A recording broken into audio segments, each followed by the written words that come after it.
Podcast, a podcast offering discussions and tutorials on nerdy subjects for people who aren't necessarily nerdy themselves. With you today myself is my newbie tutor George, and with me here today, special guest Amanda, my sister-in-law, technically. Hello. But it's probably more or less my real sister. Pretty much. At least one of them. Right. So, we are in a remote location. We are at Casa Little Brother here today.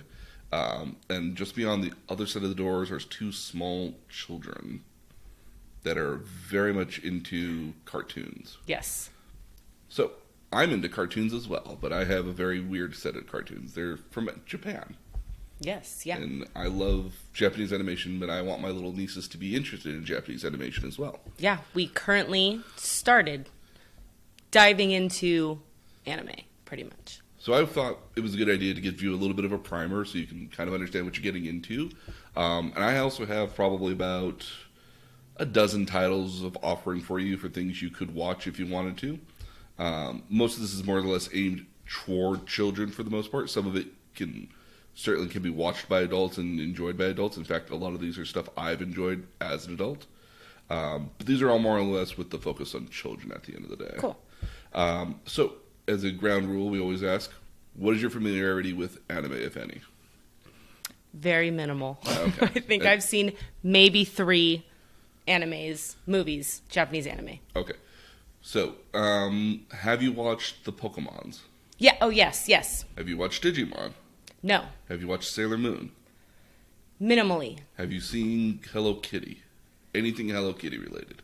Like bags and stuff, yes. I know that they started a show at some point, and the girls picked it up on YouTube a while back, didn't get super into it, so I've seen a little bit of that.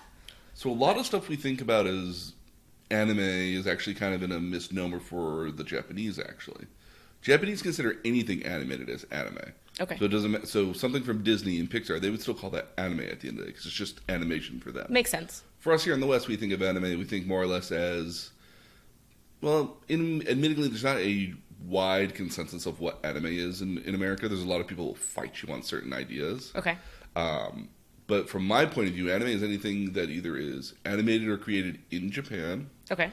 Or has Japanese influences as far as either art, story, structure, the way the stories wind up. Like, that's why a lot of the time I consider Avatar: The Last Airbender an anime. Okay. A lot of people don't consider it an anime because it didn't come from Japan, but it's got all the hallmarks of a lot of Western animation, but a lot of Japanese-style animation as well, from the unique kind of realistic human proportions of the characters, the way the story is kind of outlined in a way as kind of its narrative, if you have to kind of watch it all the time to figure out what's going on throughout the story. I mean, Right. There's a lot of hallmarks for Yeah. Japanese and Western and American animation. But again, I mean, if you've watched something like Pokemon, Sailor Moon, Digimon, I think are some of the more bigger ones there. If you ever watched an episode of Yu-Gi-Oh, you watched anime at some point or another. I've heard of Yu-Gi-Oh, but yeah, Pokemon, yeah, you're right. For whatever reason, that wasn't clicking we don't as think of anime. it anymore as one, Yeah, which it's is kind just of funny and yeah, odd. it's so common here now that to me it's not necessarily Japanese anime, although yeah, it totally is. Yeah, and that's one of the weird ones that kind of has this weird misnomer because it's so cross-generational. It's everywhere. It's westernized and yet not westernized. Actually, what's interesting about Pokemon is that the original the original zones of Pokemon were based off of different zones in Japan. Oh, that's cool. I didn't know that. So the original Kanto region, which is based off the Kanto region in Japan, and then they moved over to the next region, and was kind of based off of Kyoto, which is where you have a lot more temples and stuff like that. Yeah. More recent version of it here of Pokemon Sun and Moon was actually based off the Hawaiian Islands. Okay. And then the previous version before that, Black and White, was actually based off of New York.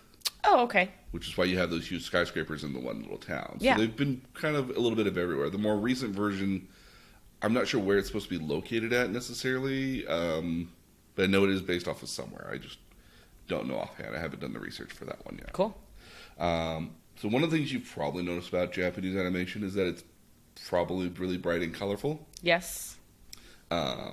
Characters have a very kind of unique sort of aesthetic to themselves, either somewhat realistic, depending on what you've watched. Buckles are a big deal. Belts and buckles. Didn't tune into that, but now that you say that, I will definitely give that a look. It's one of those things you'll notice that, like, it's one of the unique qualities of Japanese animation that's very kind of realistic, somewhat human proportions that are like a hallmark of that. They also treat their physics pretty straight as well. I mean, Yeah. like things have a certain amount of weight, things fall naturally. There's not a lot of cartooniness or gaggy related elements to that. There Right. is those elements in Japanese animation, but it's not as common. Like, Right. we're never going to see like a Bugs Bunny or a Mickey Mouse in anime with that kind of humor at all. But there has been that in the past. Right. So, Okay. what I find interesting about anime as well is also has very somewhat unique and interesting worlds, whether it's a fantasy world. I mean, like, a bare example here is Totoro, which has our very basic everyday world, but believe it takes place in the 1980s. But there's this underworld that's kind of embedded into it that's also kind of exists in a kind of a cool way. Yeah. You'll see that a lot in. I feel like that's how it was in Ponyo too. Yes, there's That this was- additional yeah. element on top of Yeah. it. There's always at least some kind of unique mascot-y character in a lot of cases. Yeah. Just, whether one of my favorite shows, which is Death Note, has this really ugly character. That's Yeah. that is that hallmark of that particular show. But other shows of Pikachu, Totoro, obviously. Yeah. Let's see if I can pull up the Death Note character pretty quickly, and you'll see you can pretty much tell who it's supposed to be right away. Oh, okay. Yeah, Yeah. he's ugly. Yeah. He's ugly, but he's the You mascot. could tell what their intentions were with Yeah, that. yeah. So, but so you have mascots are a big deal, especially towards children in anime, because that's how you kind of market it toward children. Usually, the cast of any show or so is usually largely human or humanoid. It's not very common in which you'll have like not anamorphic, it's not the right term, but animal characters. Like, you're never going to see like a DuckTales or a Tailspin kind of. Where it's all animals. It's, Rarely. Or if they do, they're all very much human proportion Okay. with animal aesthetics to them. Yeah. There's a very shoddily drawn series called Kimono Friends, which was basically set in like the African safari with the last known human. Mm-hmm. And all the other like jungle creatures, from the penguins to the tigers, the lions, they were all humanoids. This show was also a hallmark because it was horribly animated in 3D, but for whatever reason, everyone fell in love with how horrible it was. It was so bad it was good in a way. I guess that's the best way to put that. Let's see what else. Stories are somewhat usually a little bit more nuanced. And I find that's kind of interesting, especially when it comes to Japanese animation, because a lot of the shows don't necessarily subscribe as when a person is a purely good guy or is a purely bad guy. Like, even if we go back to Pokemon as an example, like, yes, like, Ash is the good guy at the end of the day, but he still does kind of somewhat nuanced things that are not indicative of what you would think the hero should do. Like, at one point, he gives up his Butterfree for Eradicate, which is a horrible trade to begin with. Right. Everyone knows Butterfree is good. Eventually we'll get Psybeam, and that's a great skill to have anyways. And Sleep Right. Powder puts everything to sleep, but that's just me. But, like, he trades away one of his first Pokemon. Like, you never trade away your first Pokemon. Right. Agreed. Yeah. That's crazy talk there. And even Jesse and James, while they are the bad guys, they don't always do bad guy stuff. Exactly. Sometimes they're very much the hero of it, despite the fact that they're doing horrible stuff still. Right. Right. Yeah. Agreed. So I mean, there's a semblance that, like, there's a little bit more nuance to a story. Like, nothing's ever purely good, nothing's ever purely bad. There's more shades of gray in there. Right. And then a lot of the time, especially when you get to the main characters, they're moral and upright. Or if they're not moral and upright, they're consistent. Yeah. Everyone very much acts in a very consistent manner. So if a person is a bad person, they act as a consistently bad person. Yeah. It's not super extreme where they're doing back and forth and you're trying to figure out who they are throughout the entire Precisely. thing. Or if they do something that's inherently evil that was not in their nature, they have a rationale for it. Like, Right. they were always this way. They're just now showing their true colors. Or Right. they hadn't shown their true colors for an extended period of time because X, Y, and Z. Right. But what's interesting about this notion here is that in Japan, this is very much an intentional sort of thing. Right. Where a lot of Japanese media is all about being moral, being upright, doing the right thing, and because that's how they kind of keep their country in a moral standing, or at least Yeah. trying to think that they're doing the right thing all the time. Yeah. Makes sense. as we're like here in our media, we have like shows like Dexter as an example, which is like Yeah. Is good, but he's bad, but you can't figure out if he's supposed to be good or bad. And if that was in the real world, that would be bad people, but he's murdering them, and like, it's, like full on torture. Yeah. And like it's inconsistent sometimes. Yeah. But Japanese animation I tend to find has a more consistent meaning, notions of being moral and being just. Even one of my favorite shows, which I won't recommend for you because I don't want the smaller people to find out about it. Death Note, which is one of the shows I always recommend for people who want to get into anime, because it's a somewhat mature topic, but I'm often introducing people to anime to people who are more mature, so it seems perfect for them. Yeah. The story basically revolves around a notebook in which if you write a person's name in it, they'll die within 60 seconds. Oh, wow. But in order for that to happen, you have to know the person's name and face. So if you're trying to kill Bob Smith, you're not thinking of another Bob Smith on the other side of the country. You're thinking of that person. It's like the picture in your brain goes with whatever name's written on that paper in there. Okay. And then what you can do in addition to that is if you write the way they die within 60 seconds, they'll die in that particular way. That's crazy. Yeah. So if you tell Bob Smith to go jump off a bridge, he'll go find the tallest bridge he can find and then jump off that. That's insane, yeah. And you can also kind of even put a timeline on that. If you say this guy will die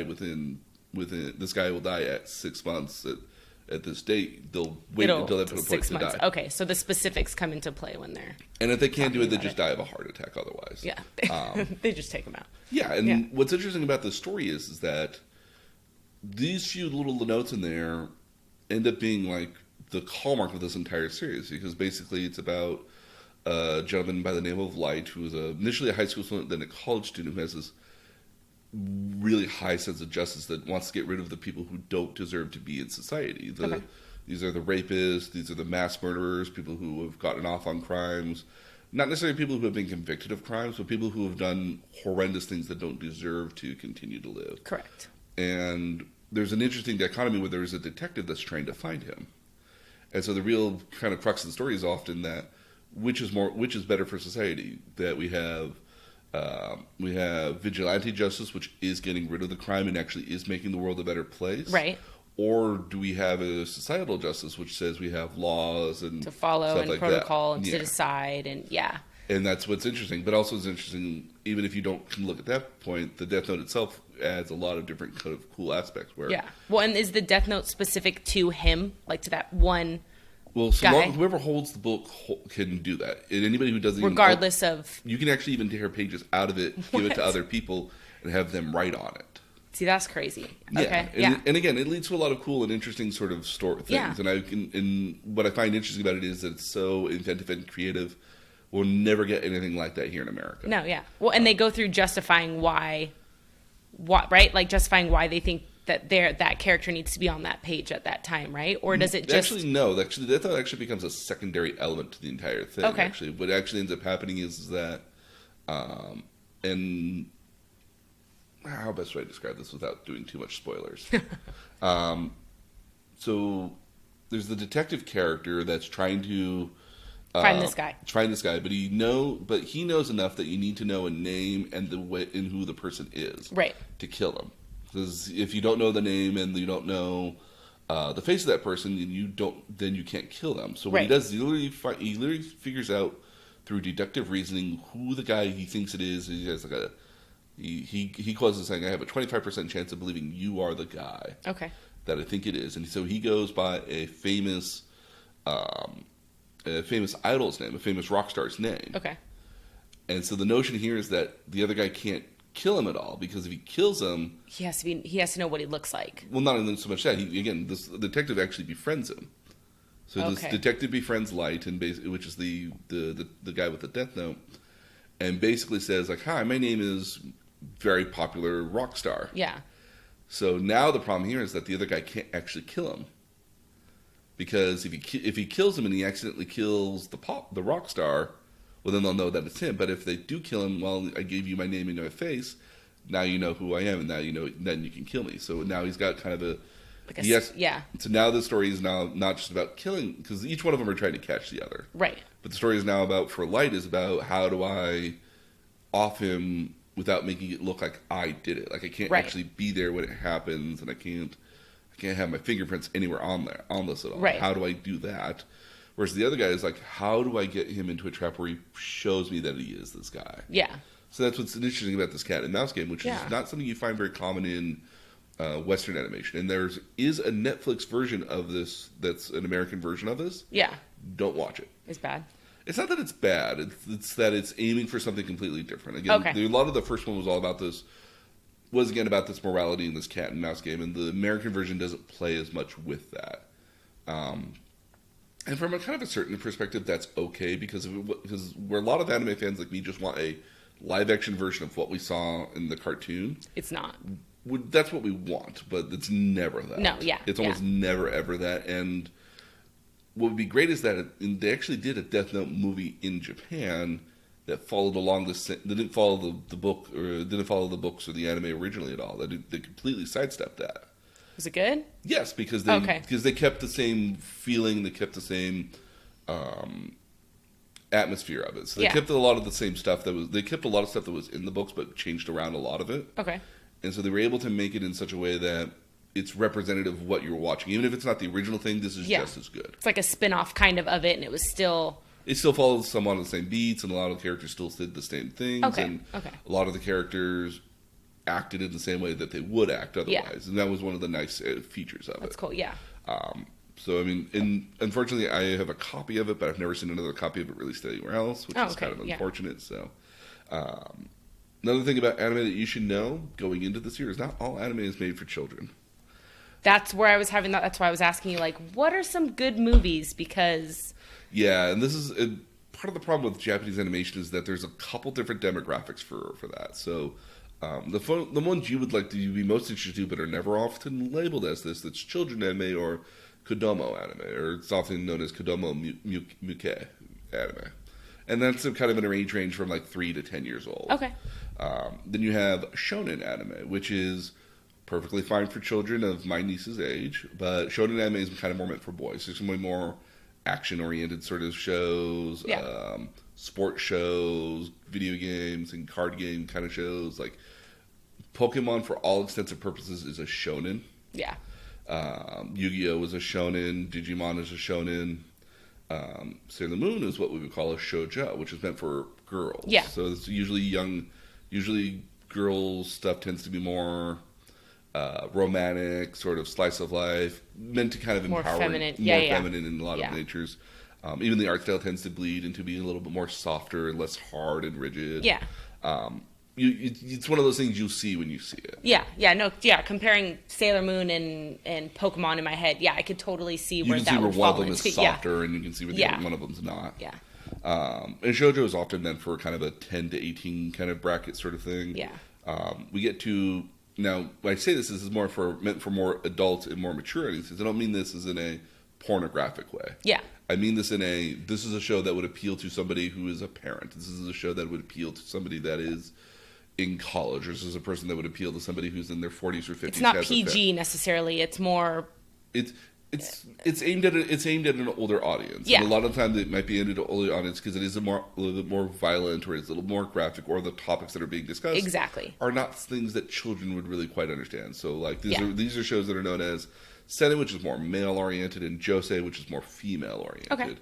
Okay. One of my favorite, the show I was talking about originally, which was Death Note, was a shonen thing meant for teenagers. Okay. But one of my favorite seinen shows is actually a show called Wotakoi, which is available on Amazon Prime. Yeah. It's basically nerds who work in a Japanese office. Yeah. And it basically describes what they do after they got off of work. Okay. And some of them are trying to have this budding romance, and somehow they butt up against each other a lot of time, and they're trying to lead normal lives, but they're nerds at the same time. Yeah. But that's something that a younger person wouldn't really appreciate at all. Yeah, there's no element to that at all. Yeah. And then the other one, obviously, is I think we all know of hentai at this point. So hentai is just pure porn. Okay, I have heard of that, but I honestly didn't know it was like an actual thing. Yeah. So hentai in its most basic form is either means perv in Japanese, but basically spreads to anything that's pornographic in any sort of nature. And so if you see anything, so basically you want to stay away from anything hentai related. This is the best way to put it. At least in regards to the kids. True. Right. Now, keep in mind that even though there's these age ranges for these anime, those are just the demographics they're aimed at. I can tell you as a grown adult of 30 plus years old that I watch a lot of shonen shows and I watch a lot of shoujo shows and I certainly watch a lot of children's shows still. Yeah. Because I mean, even though they're aimed at something, that doesn't mean that those are the lone demographics. I think Right. we know. It's My like the Little same Pony. thing as watching like American movies and stuff like that. Like, would I choose by myself to go watch the latest Lion King movie? No, but I have children, so that's going to entertain me hopefully as much as it entertains them. Yeah. So we can all go see it together, or But even if you had your own free time, you might you might watch Lion King on your own. Agreed. Because it's just something that looks interesting. Yeah, you might agreed. watch, even though it's not marketed toward you or aimed toward you. Agreed. Yeah. Although I think in a lot of cases, especially with a lot more Disney movies, they are actually aimed for adults, and children are allowed to come along if they want. Agreed. Yeah. So kind of keep that in mind, that even if something is labeled as having like an older audience, like a Naruto or a Boku no Hero Academia or My Hero Academia as it's in English, younger kids can watch that too. Yeah. Will they appreciate it as much? No. Probably not, but yeah. But that's okay too. Yeah. So let's see here. There's a lot of genre in anime. Anime loves its genres. They've Okay. gotten very good at this. Yeah. And there's a lot of the typical ones you might find in there. So there's like your action adventure, fantasy, sci-fi, stuff that's set in space, stuff that's set in the past, sports. They have a lot of cool mystery shows, which are kind of interesting because Yeah. I tend to find their mystery stuff is actually a lot more interesting in a lot of cases. Yeah. Some shows you may have never heard of before. Have you ever heard of a mech show? I've never heard of a mech show. So mecha is basically any sort of show in which a character in the show pilots a humanoid or animal-based robot. What? Okay. I can tell you from a matter of fact that one of the most popular ones, known as Gundam, started in 1979 and spawned over like 40 different mainline series. And it has Wow. billions of movies and TV shows, billions of episodes on it. It's one of those, and what's nice about that one is you can kind of jump in anywhere you want into it because Yeah, because they're so different. and that's another interesting thing too. With the exception of, I think, Digimon, Pokemon, and a couple other series, most seasons of stuff are only about 13 episodes, 26 episodes, or 50 episodes. So you don't. So if you see something in like a long running franchise, you don't need to worry too much about when you jump in at, because they usually do a good job of breaking you up, reintroducing it to you, and moving on from there. Okay. So you don't need to worry too much about that. But mecha shows are a big deal in Japan. Okay. Yeah. The other one that you'll see a lot more frequently this time is called Magical Girl. Magical girl. Okay. And this is any time in which a girl transforms into a magical heroine. Now, Sailor Moon is classified as a magical girl. The way this is also described is magical shoujo, magica, or magica shoujo. Okay. Okay. So we're like a normal everyday person transforms into a something. magical person. Yeah. Okay. All right. And it's more common in. Do you ever heard of Cardcaptor Sakura? No. Okay. Maybe. It would have been a show. Would have been back on like the WB many back in like the very late 90s, early 2000s. And it was girls, right? It was a girl with like a wand that looked like it had a bird on it, and she would hit cards and they would do stuff. The Sakura part like is bringing up something, but I probably have, because my brother was actually into anime and all that stuff. So I don't know how deep he was into it, but I'm sure if. Okay, let's see. Oh wow, they're really just trying to sell you on stuff there. Let's see. So still, I feel like I'm getting the Sailor Moon vibe, but Yeah, well, this is very much a shoujo series at the end of the day. But this would have been Cardcaptor Sakura. Her big deal is that, so she opened up a book. Her father is kind of an archaeologist and found it and like also collects books. Okay. She opened a book which is called the Cloud Book, which hadn't been opened before. It had this weird lock that wouldn't let anybody open it. Yeah. She opened it and found this deck of cards in it, and all the deck of cards flew out. Okay. And so her job is, and so one of the creatures, which is a little orange, little mascot-y looking character right here. Basically what he did is that he basically gifted her with this wand, which turns into a little necklace pendant, but then turns into a wand when she needs it. Yeah.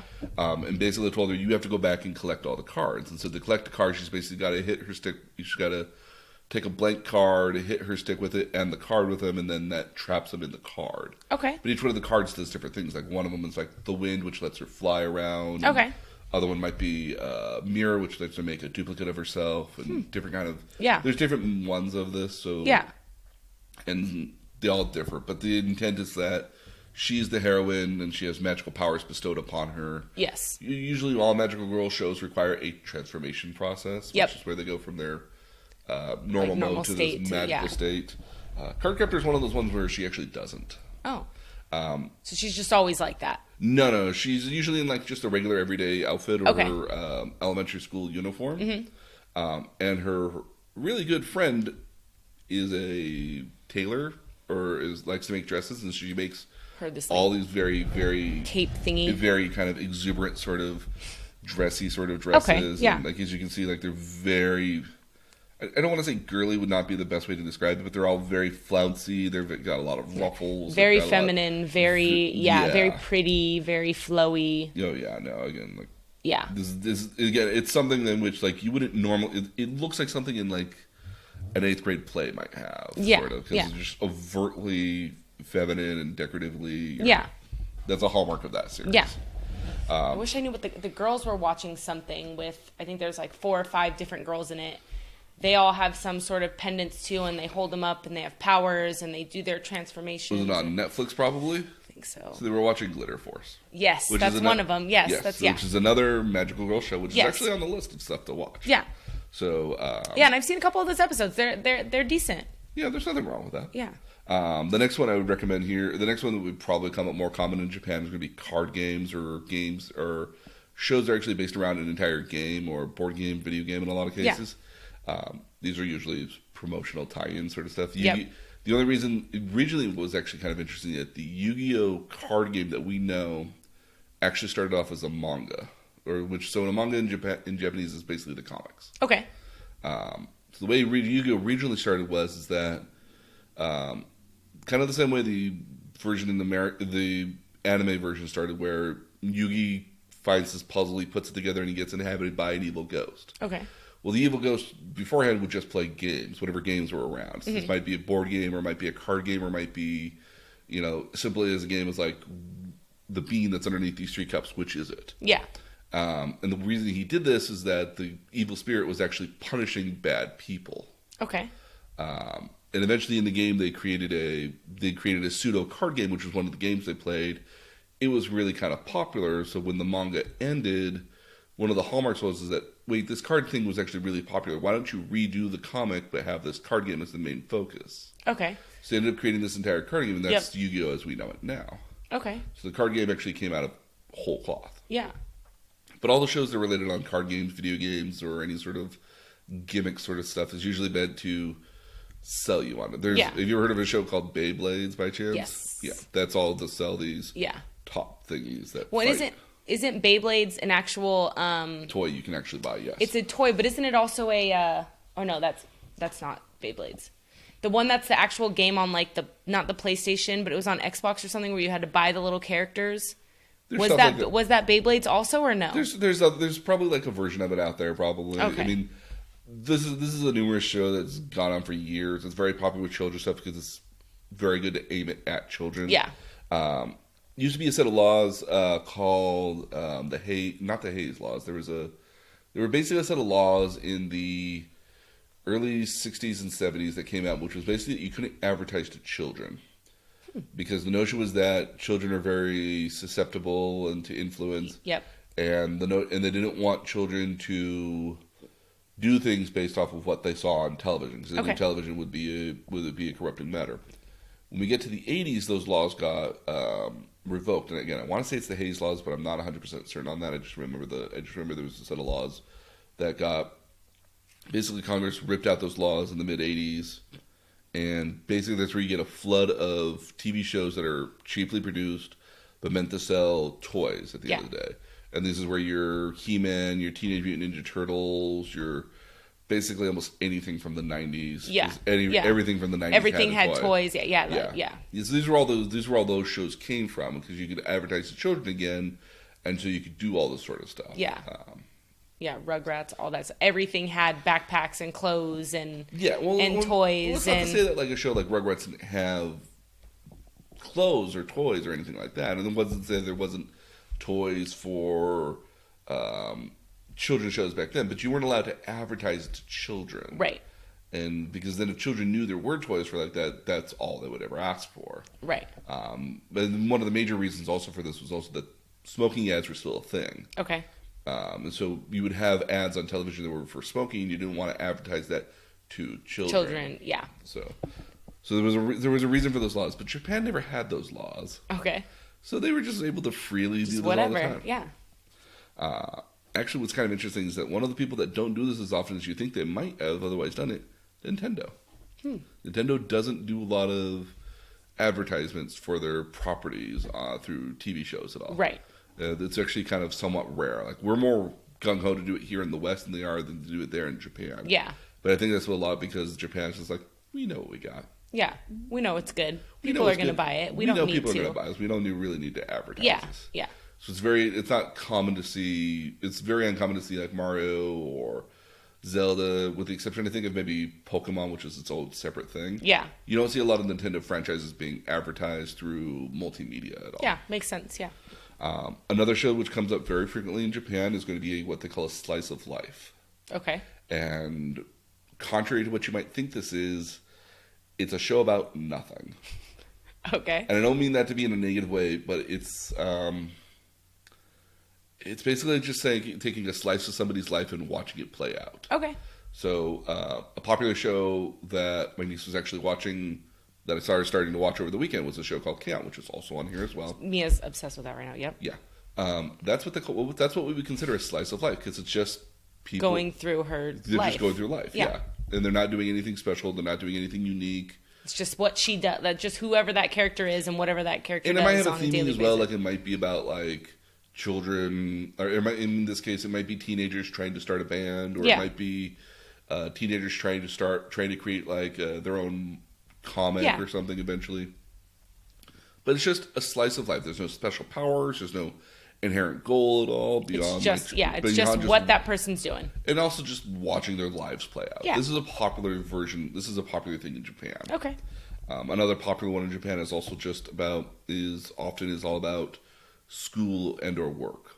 Okay. Now the reason for this is because there's an idea in Japan, rather, that once you graduate high school, once you turn 18 and you graduate from high school, you're not a child anymore and you have to work. Mm-hmm.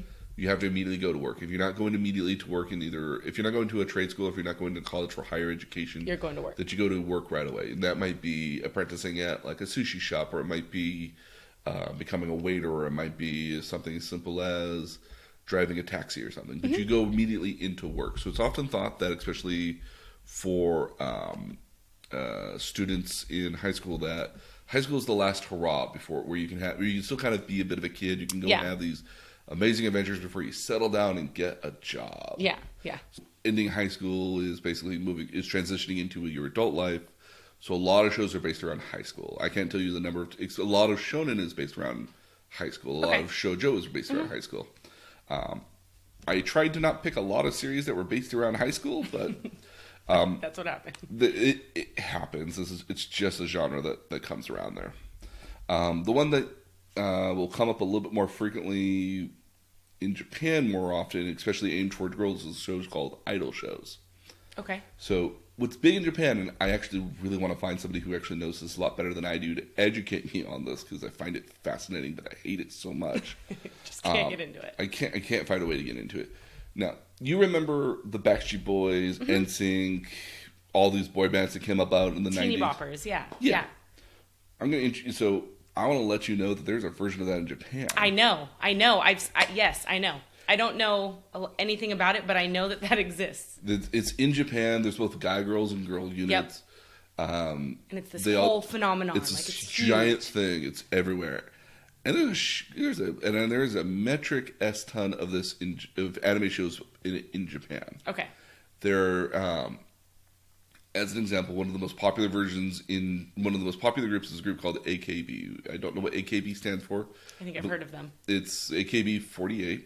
It's a idol group where it's AKB. I believe is supposed to be based because it's based in Akihabara, which is a very popular. It's also known as it's known as the Electric Light Town in Japan. Okay. Which is kind of the English translation for the name, but Akihabara is where it takes place in. So I think that's where AKB comes from. Mm-hmm. There are 48 members of this group. What? Just one pop group. Just one pop group, but mind you, there's an A group, there's a K group, and then there's a B group. What? And each one consists of 16 members. And that's still a lot of members. There's 16 members, Jesus. but only ever about anywhere from 8 to 9 of them are dancing at any particular time. Okay. So they're not all on at the same time. Okay. They have days off essentially, but they do shows in throughout Japan. So you might have a group might be in Akihabara, you might have a B group and a K group, and they have different positions. They all do this very synchronized dancing. They all sing. Yes, oddly enough, when Mark and I were doing something at one of the colleges one night when we were doing balloons and face painting, there was a booth right next to us, and that's all that they were doing. They were just showing people the dances that they knew and the songs that they knew, and it was like this whole thing, and it was... Yeah. I've never seen... I don't know them particular, but yes. No, again, but there's a billion of them. Because again, keep in mind that, other versions came out because of this. There was SJE48, which was a Sendo region. Yeah, you start getting spin-offs just like anywhere else, yeah. And even beyond just the 48 moniker, there's a bunch of other groups. Yeah. Commonly, the group likes to all dress in a very similar fashion, but not exactly. Sometimes the ties will be different. Like she's got a bow tie, she's got kind of a She's got an actual tie. They all have their tie. own thing. Yeah. There's a little some of them will wear a slightly different jacket, but it's plaid, and then some of them will have a skirt, or some will have shorts. Yeah. Everyone's got kind of a unique little style to them. They're all very, very pretty. Mm-hmm. In the idol version, they're anywhere from sometimes they're anywhere from 15 up to 20. Okay. Because a lot of them still do it while they're in high school. Okay. Which is not uncommon to have a job when you're in high school necessarily. Okay. But there's a lot of it in anime as well. I didn't put any in here because I find it an atrocious series. I don't even I find one or two songs I like. I've never seen an actual show I like in general. Gotcha. So, I want somebody to teach me about this so badly because it's so weird, and I'm just like, wow, yeah. And keep in mind that a lot of them don't last. That's the fun part. Yeah.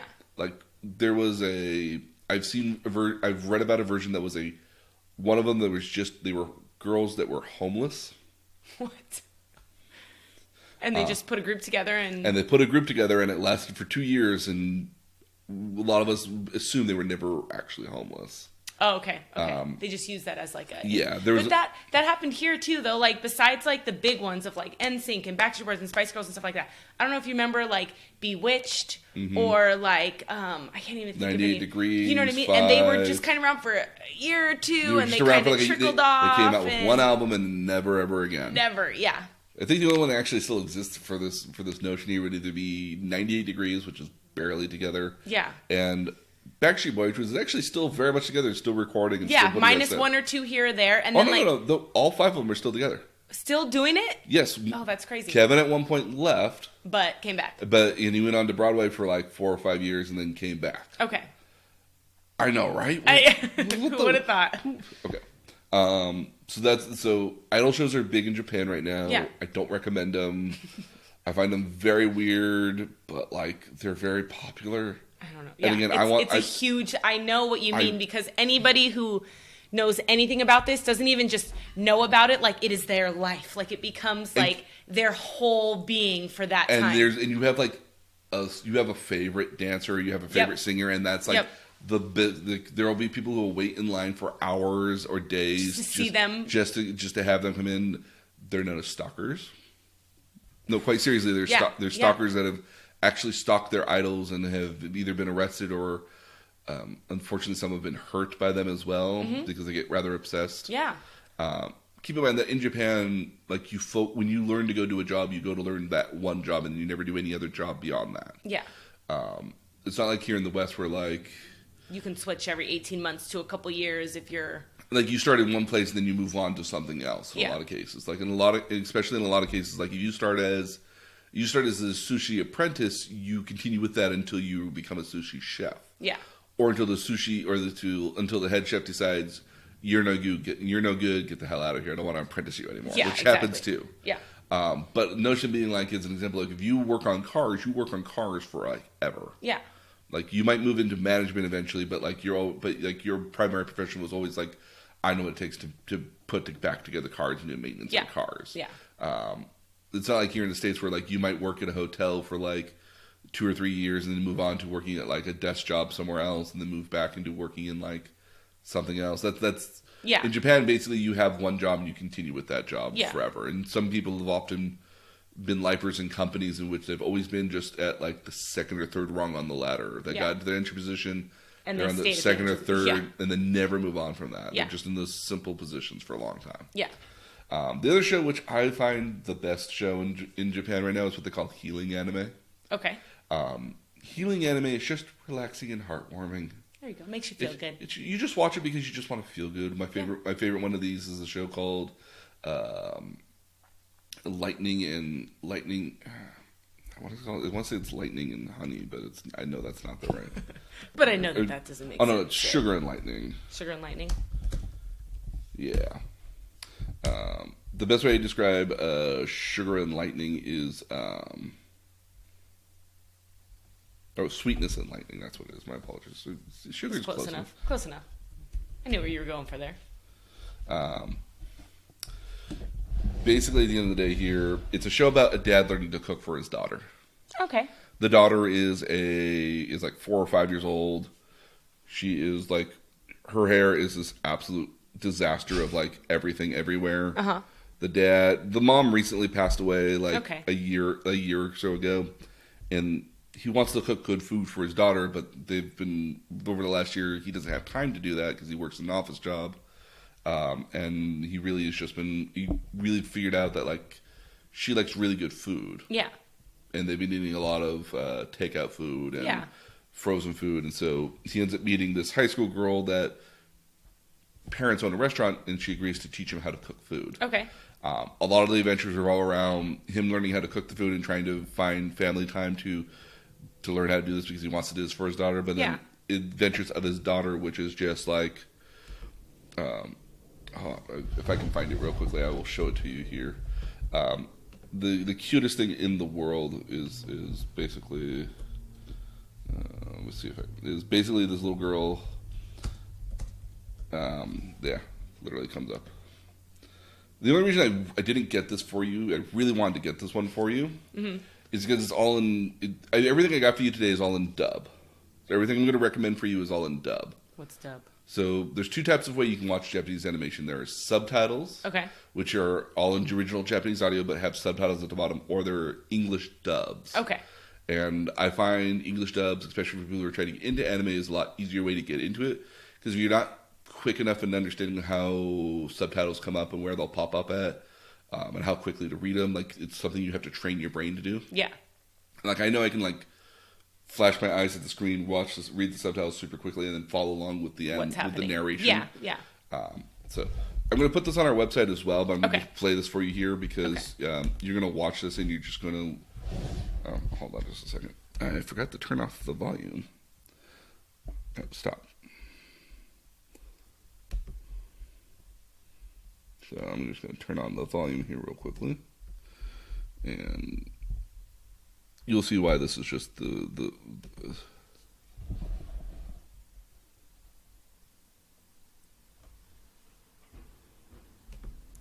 Okay, I don't know why it's not louder. This is weird. That's why. Wrong technical settings. There we go. There we go.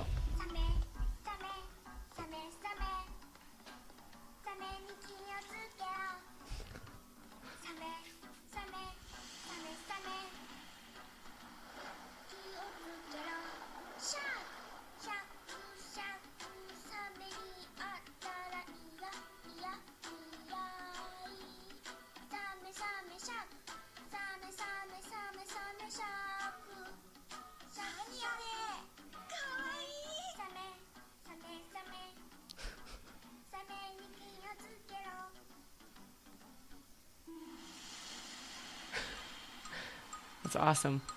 She's all, Wait for it.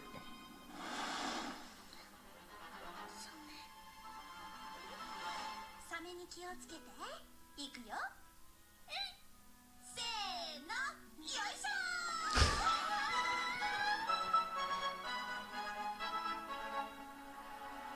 バイバイバイバイサメサメ she made it over. That's awesome. サメに気をつけ And this is basically just the entire show, just as Yeah. unnecessary. Yeah. Unnecessary. It's like a kid's world. Yeah. Well, mind you, this is from a kid's perspective. But Yeah. The entire show is just this sweet, Yeah. nothing's dangerous. This is Yeah. the most like heartwarming show you'll watch for an entire week Yeah. or something. Never mind the fact that she's just like the cutest thing in the world. 大丈夫こら来るなやめなさい Yeah, so Yeah. No, and that's awesome. Yeah. this is, again, it's a show in which I would recommend highly if you're okay with reading subtitles. A lot of people are not into wanting to do subtitles, which is Yeah. because it's difficult to do or it's hard to follow along, and sometimes you lose. I could that do lot. subtitles. I think I could do subtitles. Yeah, there's other. I mean, it's if you want to, again, highly recommend giving that a shot for yourself. Mm-hmm. But it's just really cute. Yeah. Did they not offer that in dub? Is that why, like, It's the just not girls available wanted- in dub yet. Okay, and that's why the girls, unless they, Yeah, there's a lot of shows in like that in which there are. What America's been doing actually fairly recently here, which is actually kind of really cool, actually, is that going back in time, when stuff came out in America, it either came out in America because people released it Yep. in America. So those would be major companies which did Japanese animation, released it here in America as VHSs or DVDs back in the day. And if you got the VHS version, you either got the Japanese subs or you got English dubs. Yeah. You could buy either one, but you can only buy one. yeah.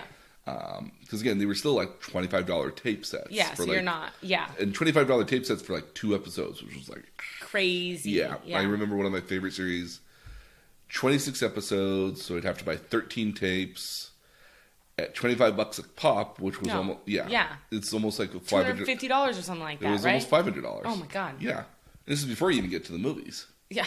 And again, it only came in either Japanese dub or you got English audio. Yeah. So you can only get either one. You can mix and match if you want to, but it freaked your ears out. Yeah. Because you're like, wait, he's not speaking English. Yeah. Yeah, what's happening? And this is very much the case for almost all of how anime worked until DVDs came out and basically up until modern day streaming happened. Okay. But before that, if there was a show that didn't come out here in America yet, it often never did. So, but there were people in Japan that would have it. They would send it over here to America, and there would be people here in America who would translate it for us. We Yeah. call these fan subs. Yeah. So the Japanese Oh, that's subtitles, but interesting. we call Yeah. them fan subs. But what was detrimental to the Japanese industry for that is that Japanese people or the Japanese companies that would come out with this stuff don't make a profit off of the fan subs. Yep. And especially for many, many, many years, you would have a lot of shows that would never come out in America. Yeah. Because there's no reason to, nobody would pick it up because you'd have to pick up the entire series. You'd have to wait till it's done, and you'd have to translate it. So a series that might have had a lot of interest in it wouldn't come out for years later. Yeah. And that's a problem because all the attention and energy is gone by the time it comes out a year later. Yeah. You know? And people are so obsessed with now and Whatever everything right when I want it. And And, especially, yeah. well, now especially everyone was very much interested in whatever comes out now. But again, I mean, like, imagine if you will, you watched Frozen, Mm-hmm. and then a year later the DVD came out, but Disney never told you the DVD came out. Yeah. You'd be like, You'd be like, huh? And then be like at the start, it's like, oh, Frozen. Oh, that's right. Yeah, we like that movie. Yeah, let's go get that again. yeah. That's not common because, again, these anime companies are not good about marketing their stuff. And it's difficult to market your stuff to a Western audience that it was never on TV to begin with, so you can't watch it again. Yeah. And so what they've been able to do in the last couple of years, the last decade or so here, is there's a bit of push for more companies in America to start buying up Japanese properties. Yeah. As an example here, like Netflix has done a really great job of buying up shows and doing the thing again where they hold on to it until they can release it. And Yeah. It's very annoying. Yep. But they're releasing it more often with with English dubs now, which Yeah. is great. Yeah. And Crunchyroll is the modern day version of the Netflix of Japanese animation. Okay. Because what it does is it's partnered with certain key animation studios and distribution companies in Japan. So they'll do that. Well, not only that, like they don't do it act in any dubs at all. But what they do is that basically when the show came out in Japan, an hour later it came out in America. That's good. Yeah. So the American version has it, and it has all the subtitles already prepared for it, and it's Cool. been checked ahead of time. So it's been useful for that.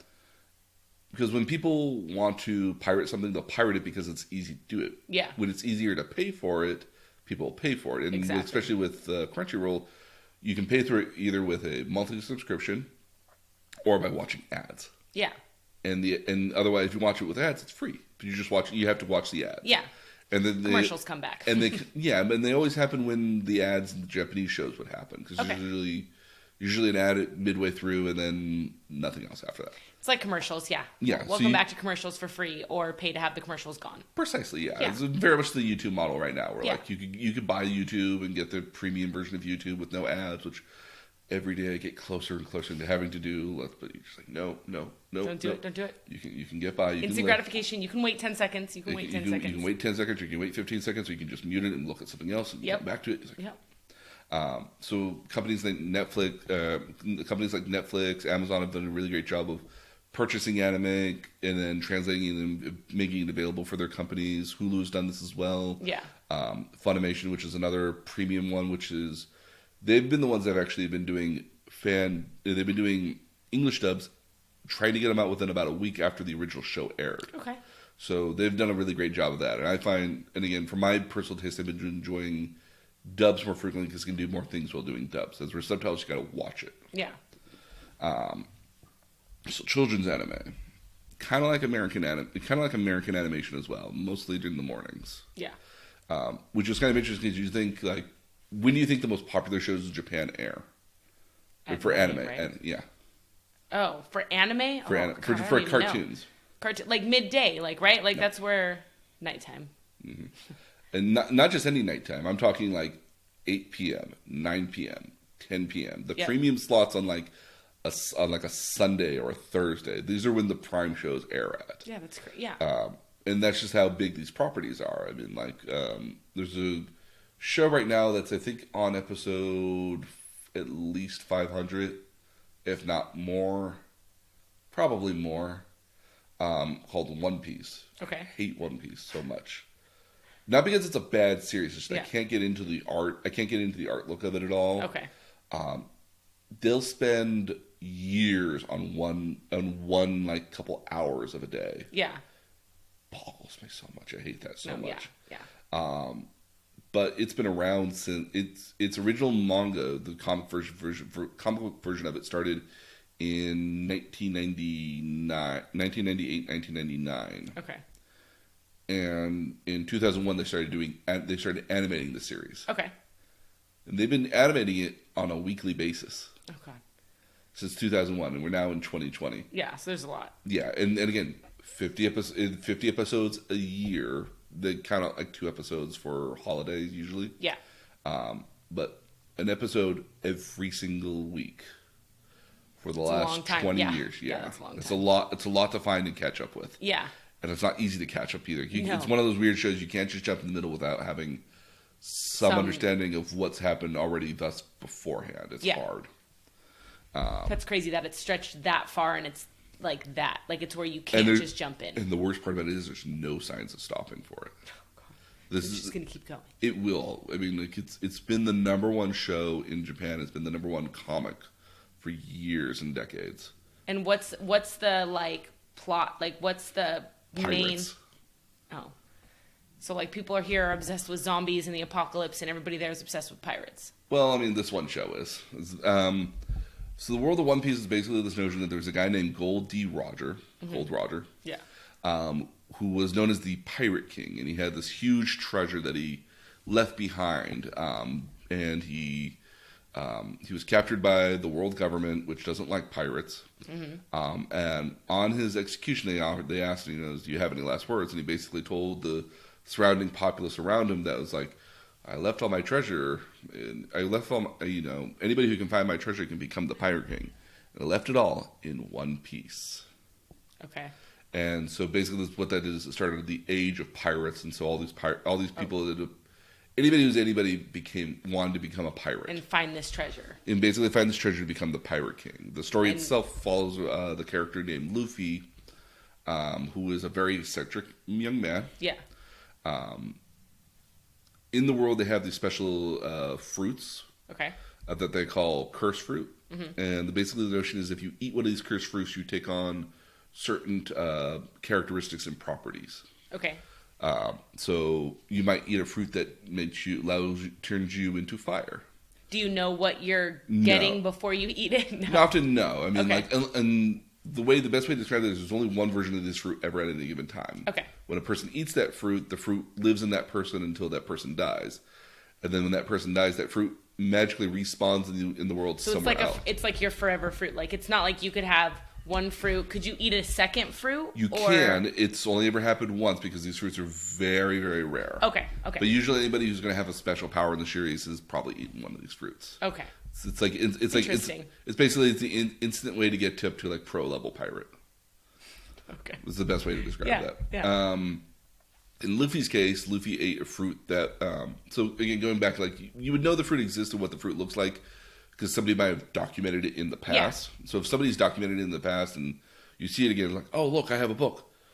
It's that fruit. It does this. So you might know that. But if you're just seeing a random fruit, you might even not realize it's one of these cursed or and just devil eat fruit, it and eat it, and then suddenly be able to be like, oh my goodness, my body parts are separating and floating on their own, or Yeah. oh my goodness, I turn into clouds, Yeah, or right. or now suddenly I look like a giraffe. Yeah. Like. There's variations of these abilities. Luffy eats one that turns him into rubber. Okay. So basically, all of his body he can stretch it and move it around. Okay. He doesn't take cuts the same way. Like if you hit him with like a club, his arm just kind of bounces around and does it. What he's been able to do with it is he kind of stretches his arm really, really far back by throwing it really far back and throwing it back forward again, using the centripetal force along with that to do his special abilities. Okay. So he just creates a pirate crew and he wants to become the pirate king. Okay. And it's a weird show because it does not end anywhere. All these other It characters just keeps happening. It just keeps and going people on. keep getting special powers and. Less so. I mean, other people just start discovering more powers. And like one guy is a swordsman that has 3 swords, but he wields all 3 swords at once. He has one in his right hand, he has one in his left hand, he has one in his mouth. He holds a sword in his mouth? Yeah. And then the worst part about it is that he starts talking with it and talks normally.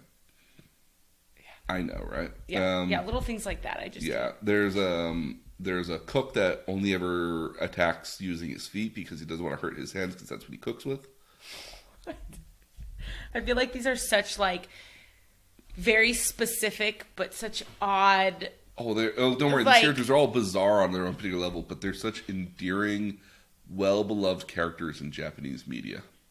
Like they're the ones. That's Like crazy. they're amazingly well liked. There's a reindeer that ate a fruit that makes him more human. And what he does is he experiments on himself. So he eats different pills that give him different abilities. Like some turn him into more of a reindeer. Some of them turn him into like a more humanoid with like buffer looking stuff. He always has the antlers. No matter what. They No never matter go what. away. One of them is a guy who turned himself into a robot. And the robot wears a Hawaiian shirt and a Speedo, and that's it. For what? Just because. Just because. It's just his look. It's just him. One of them is based off of Ozzy Osbourne if he were a skeleton and played the violin.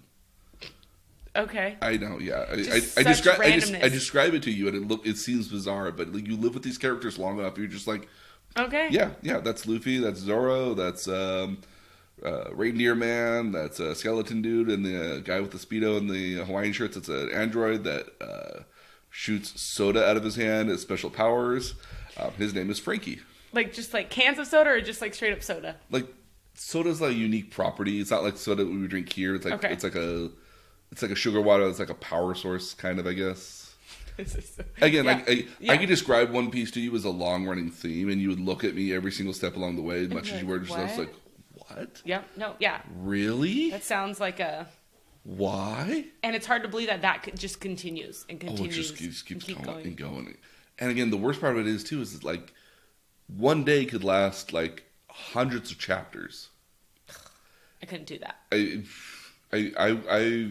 I read through about 300 some odd chapters once, and after a while, it was just like I can't do it. Girl, it's the same day. I can't. Well, it's not so much that it was the same day. It got worse as times progressed. But And is this like a family thing, or is this more geared you toward could like? you could watch if you were a young teenager between the ages of 10 and 18, probably more like 6 or 8. You would find this interesting because it's about pirates, and there's certainly ninjas that appear occasionally. Yeah, all the cool stuff. I find it very funny that there's this world government that has all these Navy ships and all these Navy crew members, but they can't do jack about these characters at all. Nothing. It's always hilarious. They're always causing trouble. And it's just, those darn rapscallions. We'll get them next time. Yeah, right. You have no power. They have no power. No power. So before we got into this weird tangent of One Piece, which I hate One Piece. Anyways, children anime is usually in the mornings. Okay. Much like Makes sense. Like much cartoons. like and then usually kind of in the after school sort of hours after you get home. A little bit less so in the afternoons because a lot of schools are very much about being in a club after school. So you might be in the baseball club or you might be in the classical literature club. Yeah. Clubs are a big deal in Japan. Yeah. Like it's kind of like who you socialize with after school. Right. Kind of like picking up your bags and going to school, going home from school right after the bell rings is like depending on well, not a taboo, but it's kind of like it's frowned upon. I guess is the best way to put it. Like the only reason you might leave school is if you're going to like a cram school, which is the next school you go to after this, or if you have a job you have to go to, or you have to go back home for like there better be a good reason you're coming. Yeah, going home, precisely. not just to go home to. Yeah, there has to be a reason why you're going home. Yeah. If you're going home. But again, a lot of it is in the mornings. Very early versions of it will have shoujo and shonen elements to them, which is being a kind of a common element.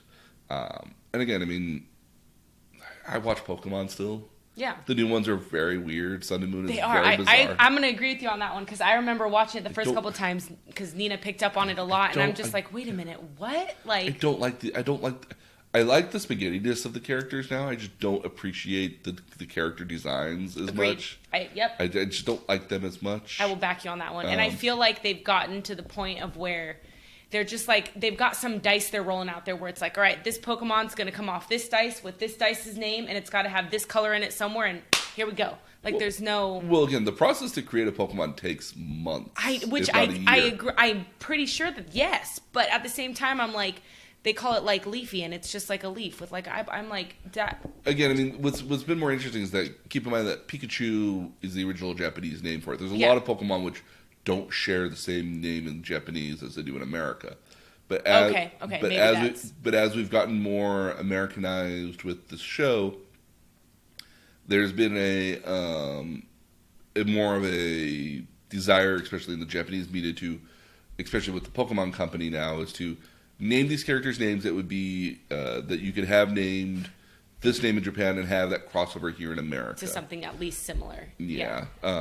One of kind of a recurring thing that does happen in Japan a lot, if you find, especially the humor, because again, a lot of children are going to have humor in them. Japanese love puns. They like words that sound like one thing, but you're actually saying a completely different thing. Right. And because it's a linguistical sort of pun. I mean, like it doesn't always translate properly in English at all because we have different words for it, so it doesn't always work. Yeah.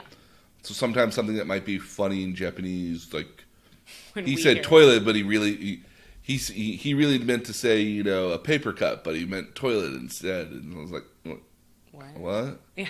That is. But if you hear it in Japan, because the two words sound very similar to one another, that's where you can make the mistake. And sometimes in Japanese, the word might just be a difference between having an I at the end and having an A at the end. That's how different the words can be. Yeah. So keep that in mind that some of these, that again, what they've done good in English dubs is that when they are different, when they use puns like that in a lot of cases, they try to find a mirror to that. Yeah. As an example, even in manga, they try to do that. Like one of my favorite shows to watch, which is a slice of life comedy / romance, and a show that I'm actually recommending for you is called Teasing Master Takagi. Okay. Basically, these are junior high students, and there's two students that sit in the very back of class. There's Takagi and I forget what the other guy's name is all the time. You only ever usually these two characters on screen at any given time. He doesn't like her because she kind of teases him a lot of the time. Okay. She teases him because she likes him. Okay. And is not kind of shy about saying it a lot of times. Like, Yeah. because I like you. Yeah. He's like, but they're kind of like more childhood friends if anything Yeah. else. A lot of their stuff revolves around them teasing him and him trying to get one up on her by teasing her instead, but Okay. never actually succeeding. Yeah. One example was that they met each other at the beach, and she mouthed something that would mean something in Japanese. I mean, it would mean something completely different in Japanese, but when they did the English version of it, the way they mouthed it, they were able to make it look like "I love you." Okay. So they try to mirror. They try to fill in. They so try that to it fill it makes in or mirror. sense. Yeah, for an English. Yeah, So yeah. they try to fill in the blank as best as possible. Yeah. It's not a guarantee that happens. Yeah. But they do give that quite a bit of try. Yeah. Well, Wikipedia says there's 4 different types of these. These are not actually the case in children's anime. Okay. I'll be honest. It's like yes and no for some of these.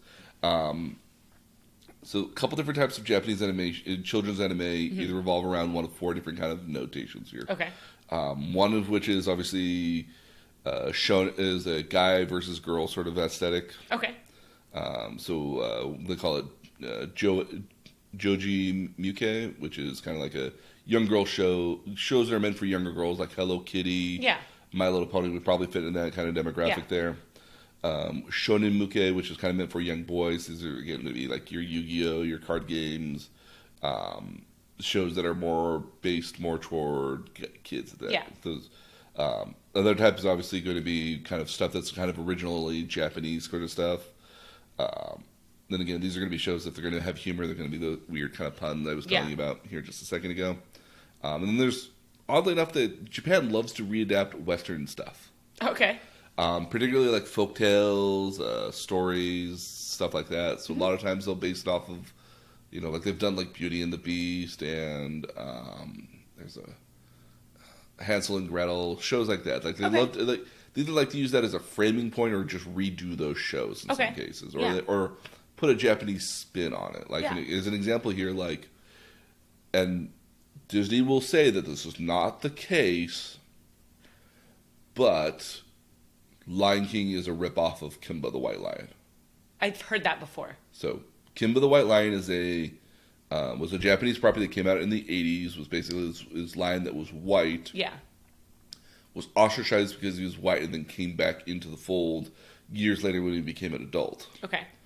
Lion King follows that follows along fairly well. That it could be the Lion King could be an adaptation of Kimba the White Lion, like a Western adaptation. It was very much a Western adaptation. Yeah. Okay. And I'll say that Lion King is better than Kimba the White Lion, but to say that Lion King is this wholly own original thing is not the case. No. Yeah. Agreed. I will say that's the case, and I will leave it at that. But they like to do that. They like to use a popular framing device at one point was Little Red Riding Hood, and the adventures of what happened to Little Red Riding Hood after she defeated the wolf. Okay. And it's just Little Red Riding Hood moving through all these different like fantasy narration tales. And that's the premise for the entire show. There you go. Yeah. So they love to adapt Western folktales. Yeah. It's often either like European based or even Russian sort of folktales. They love to do that a lot of the time. And so there's also another level of it, which are kind of like educational sort of shows. I have one of those in here as well. It's called Cells at Work. Okay. It's basically as if, what if all the individual blood cells were people? Okay. So as an example, the red blood cells are delivery people. They deliver oxygen throughout the entire body. So I always see them with like carts of like boxes that are just oxygen and just delivering it from place to place. Okay. There's white blood cells, which are like murderous creatures that go and literally slaughter germs and other bacteria. Okay. There's these platelets which help kind of like build up the body and everything. Yeah. They're small children, like elementary school children. Somehow. Yeah, but they're very cute. Yeah. They have their purpose. Yeah, but I mean, like, there's these shows that are, and there's this genre of shows that are educational. Yeah. So there's shows, something time starts with the B. I can't remember the name of it. It's basically all about time travel. So people go back in time to like very like ancient Japan, middle Teaching America. history, yeah. Basically teaching history. Okay. There's shows that also do science and morals and stuff like that. And morals and life lessons are a very big deal, especially where they want Japanese kids, especially to like in Japanese society, like the reason why a lot of things are very efficient is because Japan's a very small country. Mm-hmm. The best way I ever got to describe the population density of Japan versus like places like America, like imagine you have a classroom of let's say 20 desks, Mm-hmm. in each one of them, and you have 5 students. They can sit at any desk they want. Yeah. Okay. Now imagine you have Canada. Now you have 25 desks and you still have like 6 students. Mm-hmm.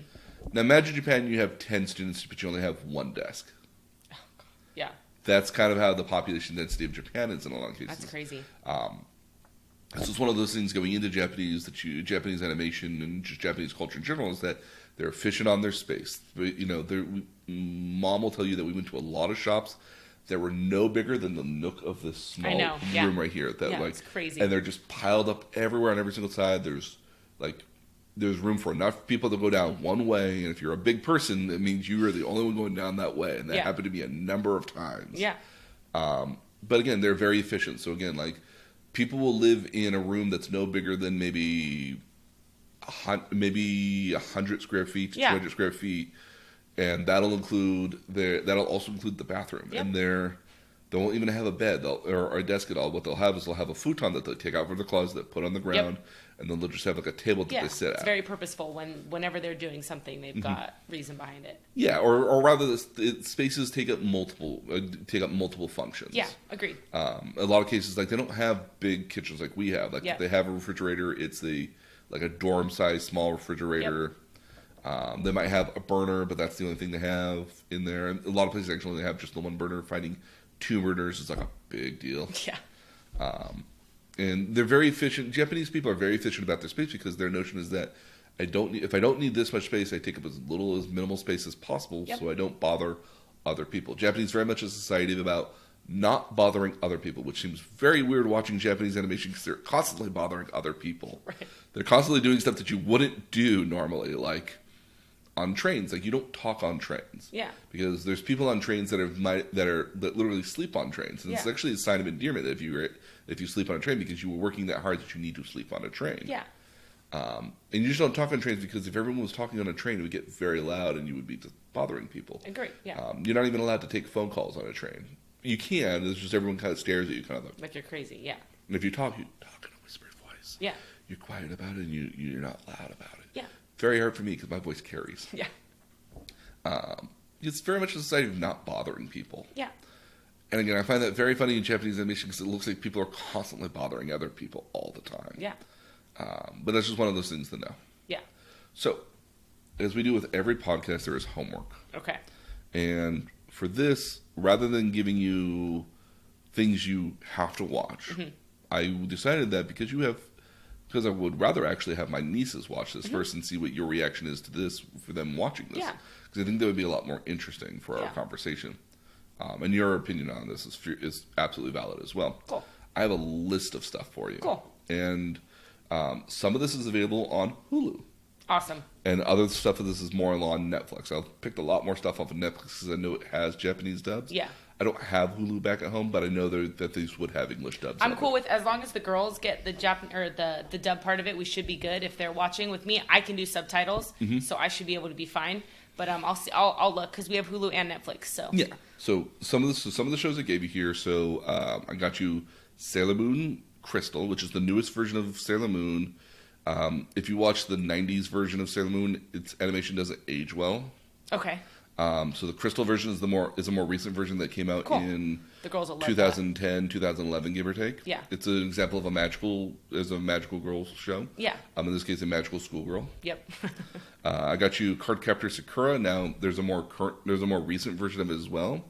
The older version again does still hold up, but because the English dub was based off a shortened English version of it. Because again, like a lot of the episodes were cut up for an American release because in America they just call it card captors, and they meant to market it toward boys and girls, rather than in Japan it's more or less marketed toward girls. Okay. There's a newer version of Card Captor that also came out that's, I believe, has an English dub. I don't know if this one on Hulu does or not. Okay. But there's that as well. Another show on there is called Kaleidostar. Okay. This is a personal favorite of mine because I watched it in Japanese dub and I can't stand the English audio for it because I find it atrocious.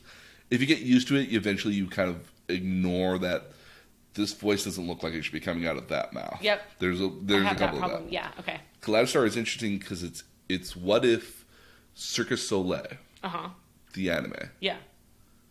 It's like they literally That's- It's bizarre. And people are in these weird costumes, jumping up and down on trampolines and like, high wires.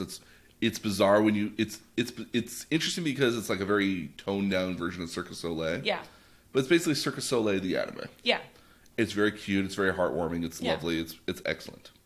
The one I recommend, which you can watch with the girls, but I think you'll find more interest in, is a show called Monthly Girls Nozaki-kun. Okay. The premise of this show here is that there's a guy named Nozaki who's this tall upperclassman, and there's this younger freshman girl that falls in love with him. Okay. But when she goes to try to confess to him, she doesn't quite word it the way she wants it to. Mm-hmm. And so the way she words it is that, I'm a really big fan of yours, instead of like, I really like you. Yeah. Which causes a confusion. It's like, oh, okay, you must be a fan of the manga that I write. Okay. And he actually is in the process of writing a manga. He writes a very, very girly manga. Okay. And he actually he actually has a pen name for it, which is a woman's sort of name. Yeah. Because it would seem weird if a guy's name was writing a girl's manga. It's very cutesy. What's interesting is that there's a lot of jokes in the series about how she really wants to confess to him, but he thinks it's like, oh, you're a big fan of mine. Yeah. Well, why don't you come over to my apartment? I'll show you the manga panels for it, because won't you find that interesting? Yeah. And the other characters are come in occasionally. Yeah. I find what's interesting is that the manga he creates is actually all based off of his classmates or other people that he interacts with, just gender bent versions of it. Okay. So the lead title character is actually Yeah. one of his good friends, one of his. What's interesting is that all the people that come that are his friends are actually people that come in to work on the manga as well, and haven't picked up. And they haven't picked up on the No. fact that they're in the. That funny. they're the main characters of the show, just backward, just gender bent. So like his good friend who does all like the patterns for his stuff. Yeah. Who does all the special shading for like if you want to have like a plaid shirt or something, Yeah. he does the plaid for Yeah. it. He's actually the main female character that has like a very kind of not a haughty, but sort of like a on and off sort of fiery, sort of like, oh, I really want to do this, but no, I don't. No, I don't like you, but I really do like you. There's a term for it. It's called tsundere. Okay. I hate you, but I actually secretly like you. Right. Right. I'm gonna punch the living shits out of you. I really don't mean this to hurt you, but you're so cute. Right. Yeah. It's like Nina Sweetman or yeah. what is it? Right. Yeah. The other one again is K-On! It's basically schoolgirls trying to revitalize what they call the light music club, which is basically just high school girls starting a band. Yeah. It's very cute. It's definitely worth it. I actually want to ask Mia about it because it sounds like she's been watching it. Yep. Good show. Yep. Excellent show. Good. Cells at Work, which is all about the human body. We described that one here a little bit earlier. Glitter Force is another magical schoolgirl show. Which I've seen some episodes. Yeah. It's too cutesy for me. I can't watch it because it's too cutesy for me. But we'll leave that at that. Teasing Master Takagi again is the show I described earlier. Mm-hmm. When you watch it on Netflix, it's technically the second season because there was another season of it, but I don't know where to find that other season. Okay. But it is in English at least, so that part I know. The other part might be on Hulu, oddly enough, even. Okay. The next one I actually want to recommend is a movie called Fireworks. Okay. The premise of this is that there's a boy that really wants to confess to this one girl, but her family is moving. Okay. And he has somehow this train station has the ability to kind of rewind a day. And so the story is constantly about him trying to confess to this girl, but the train station is the family of the girl won't let him do that and kind of takes her away before she moves away. Okay. So it just kind of keeps repeating itself. Okay. It's nice. It's heartwarming. There's nothing violent about it on any particular level. It's a nice, fun little movie. I don't know how much entertainment the girls will find out of it because there's not a lot of bizarre stuff in it at all, Yeah. or like Totoro at least. But it's a fun movie. I'm curious about your opinion on it. Okay. There's another one that's like that you have to realize is technically anime, even though it doesn't look like it. Okay. It's called Little Witch Academia. It's on Netflix. Mia may have watched a couple episodes, I imagine. I think okay. Yeah. So basically, this girl who doesn't really understand that magic does exist wants to become a witch. And she has no talent for magic at all, but ends up going to a magical school. Because that's what you do when you want to become a Right. wizard. You go to Yeah. a magic school. Yeah. It's like Harry Potter in a lot of cases, Yeah. just without a lot of the putting the children in deathly situations Yeah. all the time. Yeah. And a fair amount of like school age drama as well. Okay. And the other one I would recommend for you is a show called Violet Evergarden. Violent Evergarden. Not violent, Violet. Oh, Violet. Violet I was like the color. Violet. Yeah. Okay. The best way to describe Violet Evergarden is... Okay. I'm trying to find a great way to describe this without making it sound weird. It's cool. Make it sound weird. Okay, then. It's So, cool if it sounds weird. In this world, people can read and write. People can clearly read, Okay. but not everybody can read. Okay. And a lot of people are not very good about sentence composition and writing stuff. Okay. There's this war that happened that just ended about like a year ago, and so society's kind of getting back to normal. Okay. And the different countries are getting back proper relations and stuff. And so there's one girl who had been a child soldier who lost both of her hands, basically like her forearm and down. Now has kind of these robotic hands and is trying to learn what it's like to not be a child soldier. Because as a child soldier, she has no emotions. She doesn't have any opinions. It's basically like, you go and kill those people. Okay. And she goes and kills those people. Yeah. She ends up becoming a foster child and becomes a ward of this guy who owns basically owns a post office. Okay. Because post offices are not a government agency or anything. They're just, if you're a part of a post office, you're a part of a post office. Yeah. So this is this town's post office, and what they have in the post office is what they call a auto memories doll, which is basically a person that's you express what you want to tell somebody, and they write it up nicely for you. Okay. So if you wanted to like write a love letter, you might write a love letter, and you might try to the auto memories doll person might ask you, what do you feel about this, or what do you think about this, so forth, and what are your feelings for this person, and they'll find a way to translate it in such a way that makes it more poetic and nice. And basically it's in such a beautiful way. Yeah. And what's interesting about the show is that Violet is not a person you would think would be a good person to convey those thoughts, because she's not. Yeah. But over the course of the series, she's actually a really good person at conveying those feelings, because she's trying to find a way to mirror it on her own, where she's trying to discover those feelings. So as she discovers those feelings, it's a gorgeous looking show. Yeah. It's really the true power of the look of what Japanese animation could be. Because a lot of these other shows will be, with the exception of maybe like I think Crystal and maybe possibly the later season of Cardcaptor Sakura, a lot of these shows look very basic. Not basic, but they're not. You'll see Violet Evergarden, and you'll see like the tone of which the art has been like kicked up dramatically. Okay. Yeah. It's like walking into a painting. Okay. Yeah. These are shows I would recommend. I will send you a list of these shows. Cool. Whatever you can watch, great. The Yeah. more you can watch, the more we have stuff to talk about, Yeah. especially with the smaller people. I'd love to hear what their opinions are. Yeah. But these are some shows I would recommend for children anime and stuff to watch. And I always recommend My Neighbor Totoro and certain... That's the only one I haven't seen yet. So Mark watched that with the Really? girl. Yeah. Because Mark tried to get it, and the one he got was all Japanese, and I was like, I'm not going to understand this. I actually have that with me. So I've watched Ponyo and Spirited Away, probably. no, Okay. Ponyo and I'm blanking. Kiki's Delivery Service, Kiki's Delivery Service, excellent. which So- I actually really liked. I thought like that one was Kiki's really Delivery cute, Service, yeah. yes. Very- And I thought Ponyo was really good too. It's very cute. Yeah. So that's going to do it for us. Yeah. We will post all these notes on our website at thenerdtutorialpodcast.com. Perfect. You can follow along with the discussion as well as facebook.com/nerdtutorialpodcast, all is one word. And I will also have, if you have any more other suggestions for children anime or anime that's best aimed toward children, and I have nieces, so again, girly anime is totally in there. you can let me know at nerd_tutorial on Twitter, so that way we can keep the discussion going and get more future topics. And again, all the topics we've ever covered are on. We're still currently following on Twitter, so when we talk about Batman and stuff like that, you can learn more about the new stuff happening in Batman. So we're constantly still following that. So any new news that comes out, best place to check is my Twitter for that. But on behalf of myself and my co-partner here, thank you so much for listening with us. We hope you stay safe in these weird times as they are. And we'll see you guys again next week.